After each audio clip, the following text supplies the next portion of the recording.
E o que aconteceria com o Brasil se os Correios fossem privatizados hoje? Então, essa é uma questão extremamente importante para a gente pensar, porque muito se fala da necessidade ou do interesse em privatizar os Correios, né? Mas a gente precisa pensar quais seriam as consequências disso. Em primeiro lugar, uma consequência imediata, se o Correio fosse privatizado hoje, como você me perguntou, imediatamente a gente teria a suspensão de vários serviços e políticas públicas na maior parte desses 5.570 municípios. E a maior parte, eu estou falando aqui, praticamente 5.000 desses. Que são esses serviços públicos?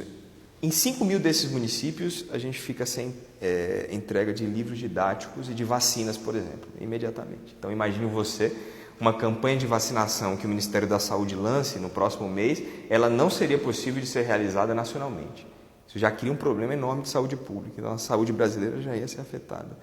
A educação, como eu falei, não só pelos livros didáticos, mas principalmente porque essa é a maior operação de entrega de livros didáticos do mundo que o Correio faz. Então, não era possível mais a gente ter um sistema de educação unificado no Brasil. Porque para você ter um sistema de educação unificado, você tem que ter material didático chegando a todas as escolas ao mesmo tempo no calendário escolar. Então, você imagina, vamos começar o calendário escolar 2020 no dia 15 de fevereiro, por exemplo. Todos os livros didáticos têm que estar em todas as escolas de todos os municípios antes dessa data. E senão você não consegue, por exemplo, fazer uma avaliação nacional. O Enem, por exemplo, o Exame Nacional do Ensino Médio, não pode ser feito se todos os alunos não tiveram uma base curricular comum.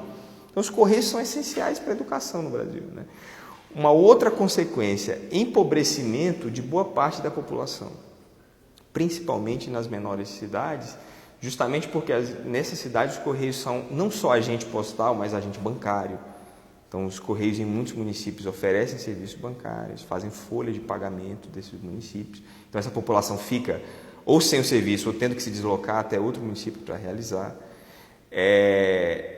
Tem uma consequência também muito dramática que aconteceria em caso de eventuais catástrofes. O Brasil, anualmente, embora a gente não tenha terremotos, furacões, essas coisas, mas anualmente existe uma série de pequenas catástrofes ou chamados desastres que acontecem no Brasil e que os Correios são um agente essencial, mas isso é um pouco esquecido. Por exemplo, todos os anos em Santa Catarina tem um tornado bem forte, chuvas torrenciais.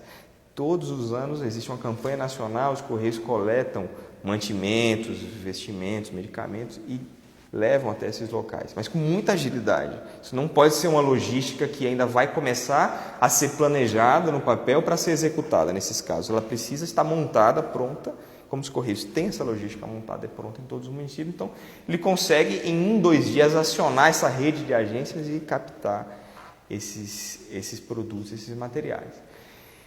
Consequência que o Correio teria também, a privatização dos Correios traria para o Brasil, uma consequência do ponto de vista da segurança e da soberania nacional. Isso é um outro tema, já numa escala de país, de fronteira, que é a privatização de um serviço estratégico.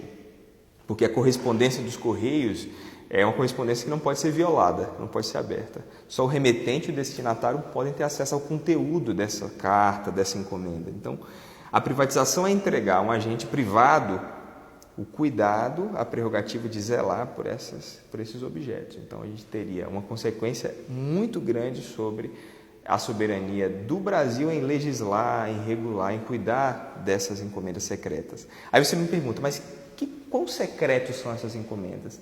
Olha, te digo basicamente 2 que são essenciais. O sistema de justiça no Brasil, o judiciário, está amparado na rede dos Correios. Boa parte de tudo que circula de documentos no Brasil, entre comarcas, por exemplo, entre fóruns, circula pelo serviço de carta registrada dos Correios. Então, você tem a prestação de conta dos municípios com o Tribunal de Contas, dos estados e, consequentemente, também depois da União, todos os municípios prestam conta seus documentos, todos os meses, através dos Correios. Então, eu te pergunto, como fica a estrutura do próprio Estado brasileiro? Ela é drasticamente desmontada nesse momento. A gente instala um processo de crise, né, que afeta tanto a institucionalidade do Estado, o judiciário, o executivo em todos os níveis, que precisa se comunicar e enviar coisas para todo o território nacional, Se afeta economicamente a população, afeta os serviços públicos, saúde, educação, vários outros serviços, e você entrega essas correspondências sigilosas na mão de agentes que a gente não sabe exatamente quem são. Podem ser empresas nacionais, podem ser empresas multinacionais, que é o que geralmente acontece, que são empresas de outros países, que violam essas correspondências. Existem vários processos nesse sentido. Então, seria dramático para o Brasil a gente passar hoje por uma privatização dos Correios. Um último exemplo, eleições no Brasil e eventos esporádicos, como eleições e avaliações do MEC, como eu mencionei. Todas elas são entrega de objetos sigilosos que não podem ser entregues anteriormente, eles são entregues naquele horário ao mesmo tempo. Então vamos pensar aqui, como é feita uma prova do Enem. É uma prova que é realizada em muitos municípios ao mesmo tempo. Então, essa encomenda que contém as provas não pode ser entregue antes na escola que é realizada. Ninguém pode saber o conteúdo dessas provas. Ela começa ao mesmo tempo em todos os municípios brasileiros, embora alguns estados tenham outro fuso horário, eles começam ao mesmo tempo. Então, é uma operação extremamente sigilosa, uma operação de risco em que os Correios têm esses malotes e entregam nas escolas. E essa operação, essa avaliação pode ser feita em todos os municípios. Então, uma outra consequência seria a incapacidade que o Estado teria de fazer ações como essa, políticas públicas universais para todos os municípios.